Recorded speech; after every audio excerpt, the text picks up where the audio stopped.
अस्सलामुअलैकुम। अच्छा, ये देखेंगे किस तरीके से हम प्रोडक्ट की सिलेक्शन पे या किसी भी चीज़ की सिलेक्शन पे डाटा लोड करा सकते हैं।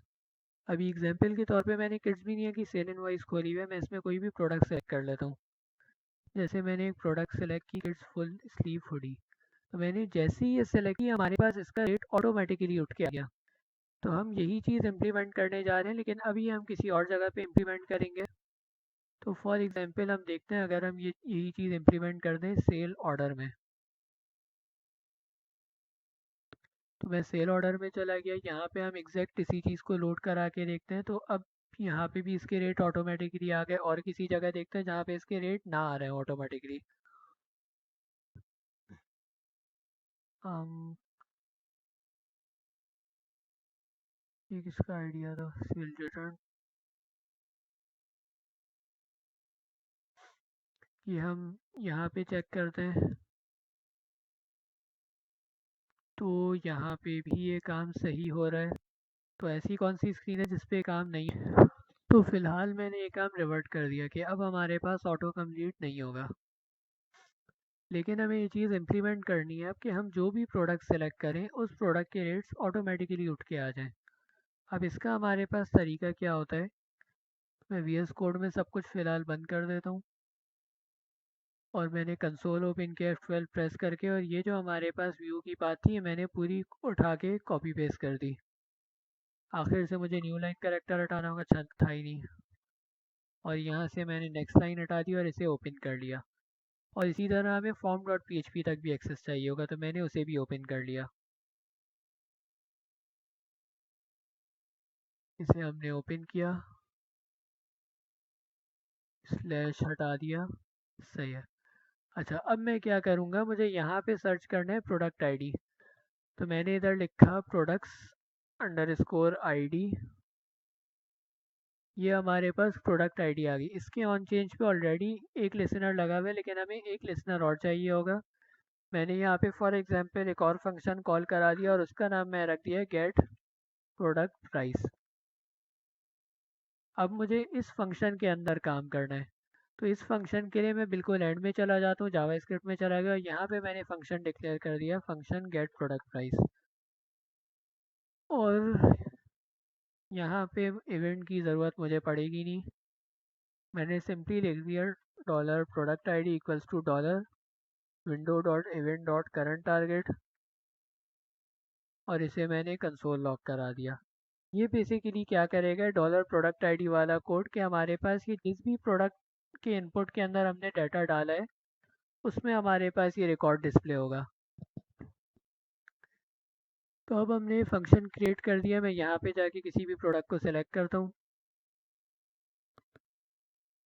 तो ये हमारे पास जो हमने इनपुट सेलेक्ट किया था वो प्रिंट हो गया।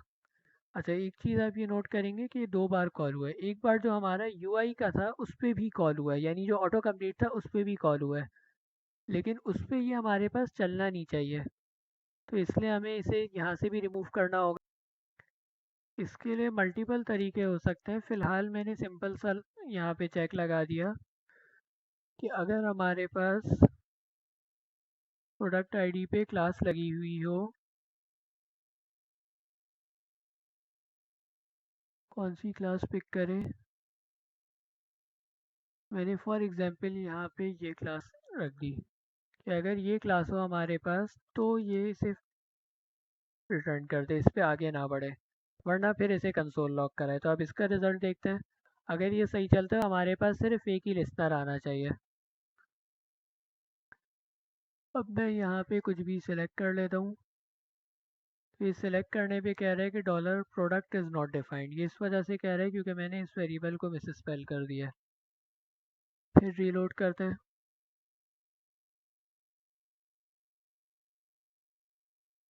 और अब अगर मैं यहाँ पे कुछ भी सिलेक्ट करूँ तो ये हमारे पास अब की बार बिल्कुल सही चला, और सिर्फ एक ही दफ़ा इसके ऊपर चला, जो ऑटो कंप्लीट वाला एलिमेंट था उस पर नहीं चला।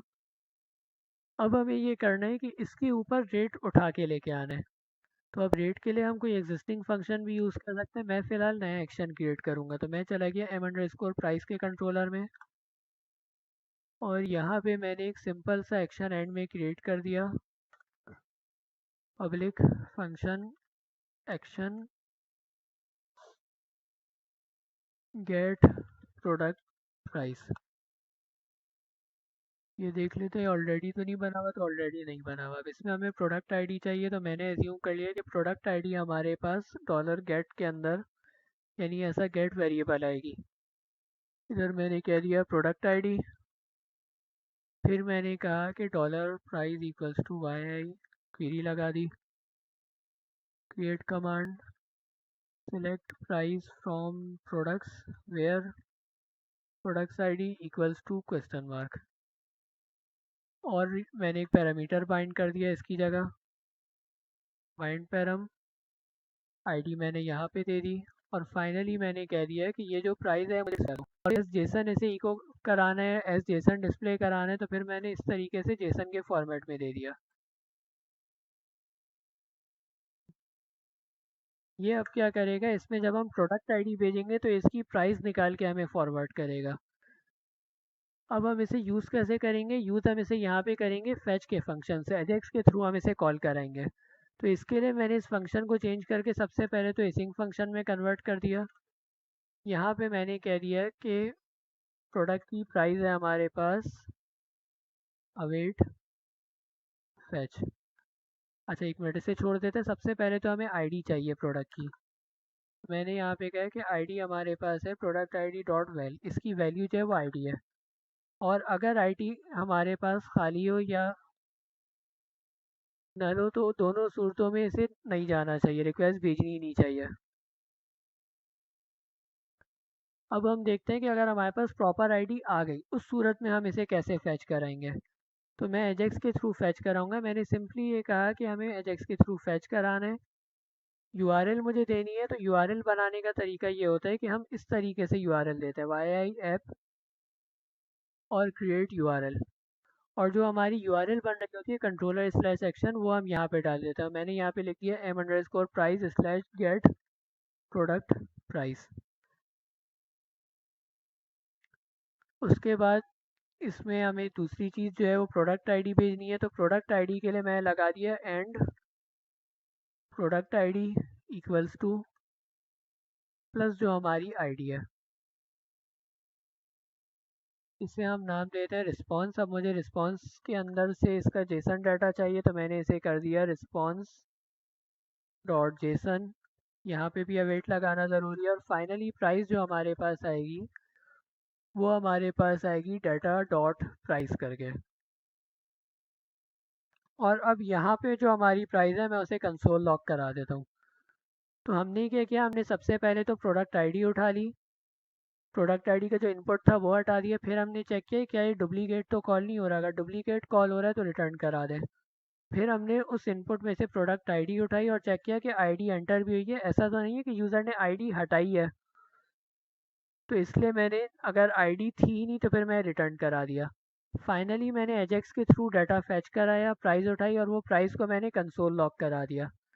जबकि बैकएंड पे मैंने कुछ भी नहीं किया, मैंने सिर्फ जो हमारे पास गेट का वेरिएबल आया था उससे मैं प्रोडक्ट आईडी उठाई, पीरी चला के प्राइस गेट की, और उस प्राइस को मैंने एस जेसन प्रिंट करा दिया। अब हम फ्रंट एंड पे देखते हैं क्या रिजल्ट आता है। मैं अपलोड करूँगा कोई भी, तो हमारे पास रेट तो नहीं आया, सिर्फ हमारे पास एक एरर आया है 500। तो हम नेटवर्क टैब में अगर देखें ये आ रहा है। सबसे पहले तो हम देखते हैं इसमें प्रोडक्ट आईडी जो गई है वो बी की है, ये हमारे पास सही नहीं है, तो हम यहाँ पे चेक लगा देते हैं। एक काम मैं ये करता हूँ कि मैं वापस यहाँ पे आ गया और ये वाला जो चेक था वो मैंने रिमूव कर दिया। उसकी जगह मैंने चेक लगा दिया है कि ये जो आईडी है ये हमारे पास प्रॉपर होनी चाहिए, नंबर होनी चाहिए। ऐसा ना हो कि इसकी जगह हमारे पास कोई और वैल्यू जैसे ए बी सी डी कुछ लिखा हुआ रहा और वो उसे भी जाने दे, हमारे पास ये नंबर होना चाहिए। तो यहाँ पे मैं चेक लगा दिया कि अगर नंबर ना हो तो रिटर्न कर दें। अब रीलोड करते हैं। नेटवर्क टैब को मैंने क्लियर कर दिया, यहाँ पे मैंने सिलेक्ट किया, तो ये मेरा ख्याल है इसने कुछ भी नहीं किया।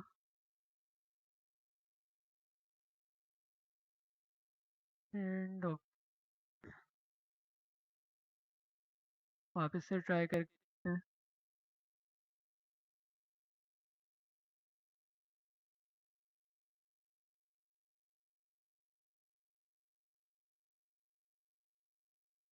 तो इसका मतलब कि ये इसे यहाँ पे आईडी प्रॉपर मिल ही नहीं पा रही, तभी ये मुसलसल ब्रेक हो रहा है। वापस इस पे चले जाते हैं और एग्जैक्ट इसी कोड को मैंने ऑन ब्लर में भी ऐड कर दिया।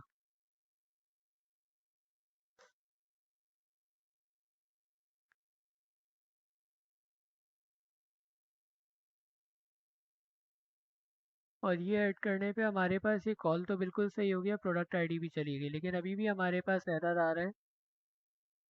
एरर ये आ रहा है कि ये कह रहा है कि बाइंड पैरामीटर के अंदर दो पैरामीटर रिक्वायर्ड है। इसका मतलब कि हमें नाम दे के उसी नाम से यूज़ करना होगा। तो मैंने क्वेश्चन मार्क की जगह लिख दिया आईडी, और यहाँ पे ही मैं लिख दिया आईडी, और आईडी की वैल्यू दूसरे उसमें पास कर दी। एक दफ़ा दोबारा रीलोड ही कर लेते ताकि सब क्लियर हो जाए। ये क्लियर कर दिया, प्रोडक्ट सेलेक्ट करते हैं। तो अब हमारे पास गेट प्रोडक्ट प्राइस अभी भी कॉल हो गई, लेकिन दोबारा एरर आया है। और अब ये कह रहे हैं कि हमारे पास प्राइस जो है वो कोई कॉलम नहीं है। अब प्राइस कॉलम नहीं है तो कॉलम कौन सा है ये हम देख लेते हैं।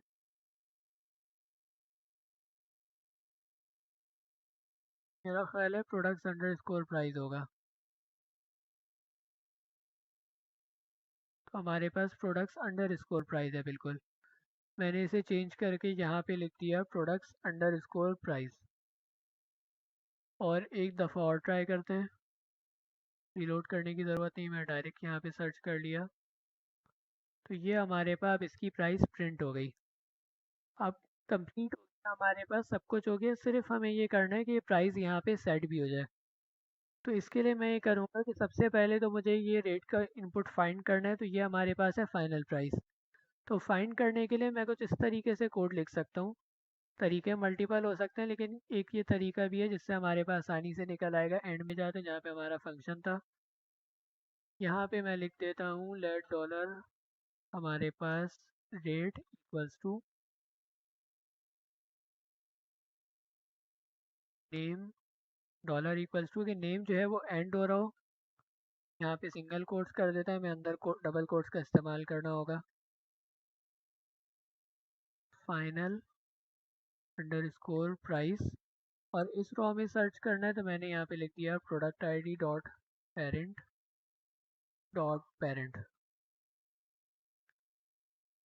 अब ये जो कोड है ये हमारे पास प्रॉपर होना चाहिए। यहाँ पे मैंने कर दिया डॉलर रेट डॉट वेल जो हमारी प्राइस है। इसे रीलोड कर देते हैं।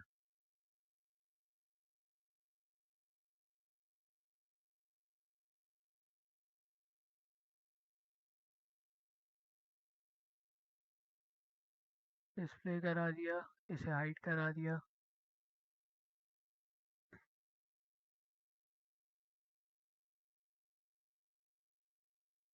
ये कह रहे हैं कि ये जो एक्सप्रेशन है ये करेक्ट नहीं है। करेक्ट क्यों नहीं है? नेम डॉलर इक्वल्स टू नहीं है क्या? आई सपोज क्या होगा?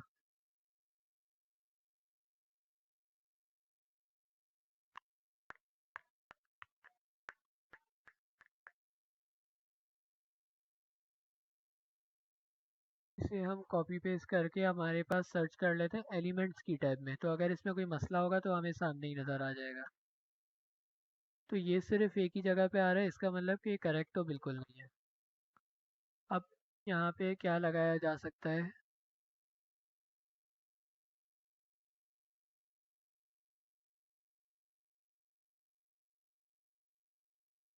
हम स्टैटिक इक्वल्स टू करके टेस्ट कर सकते हैं। अगर मैं स्टैटिक इक्वल्स टू करके लगाऊंगा तो फिर ये हमारे पास प्रॉपर टेस्ट होना शुरू हो जाएगा। तो ये अभी भी नहीं हुआ। अभी भी क्यों नहीं हुआ?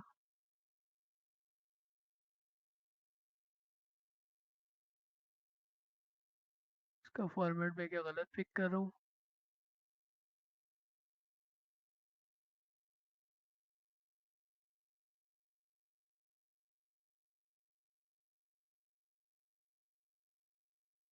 अच्छा, सही समझ गया। हमें इसके गिर्द भी ब्रैकेट्स चाहिए होंगे। और अब ये हमारा प्रॉपरली मैच कर रहा है। अगर हम डॉलर भी लगा सकते हैं और डॉलर भी वर्क करता हमें सिर्फ इसके गिर्द ब्रैकेट्स डालने थे। मैंने वो ब्रैकेट्स वापस डाल दिए, दोबारा रीलोड करते हैं।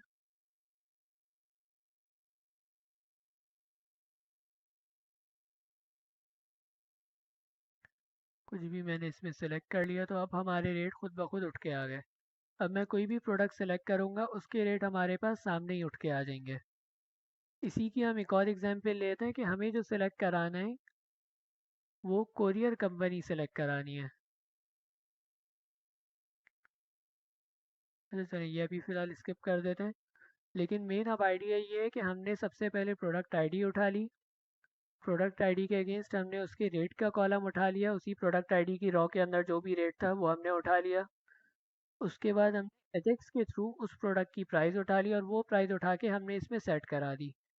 तो ये सिंपल सा काम है। इससे हमारे पास सिर्फ अब चल लाइन ऑफ कोड से हमारे पास रेट लगेगा कि हम कोई भी प्रोडक्ट सेलेक्ट करेंगे उसके रेट्स हमारे पास खुद ब खुद उठ के आ जाएंगे।